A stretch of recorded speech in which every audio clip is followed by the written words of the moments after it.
მასწავლებელთა პროფესიული განვითარების ეროვნულმა ცენტრმა განათლების მკვლევარებისთვის პირველი ქართული რეფერირებადი ელექტრონული ჟურნალი განათლების მეცნიერება შექმნა. ცენტრის მიზანია ახალი გამოცემის შექმნით ხელი შეუწყოს როგორც განათლების სამეცნიერო კვლევებს, ისე მკვლევარი მასწავლებლების ინტეგრირება სამეცნიერო სივრცეში. ეს იქნება კიდევ ერთი ახალი რესურსი და შესაძლებლობა სფეროს მკვლევარებისა და პედაგოგებისთვის.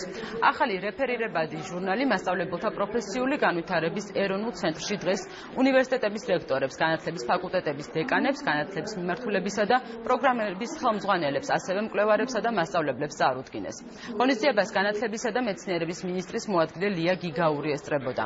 ელექტრონული ჟურნალის გარდა დღესვე ცენტრში შედგა ჟურნალ მასწავლებლებისა და ინტერნეტ გაზეთის მასწავლებელი ჯის ფარგლებში გამოცემული მასწავლებლების ბიბლიოთეკის 2 წიგნის ინტერაქტიული მეთოდები პრაქტიკაში და შეფასება მოსწავლე გაკვეთილი და შიდა სასკოლო პრეზენტაცია.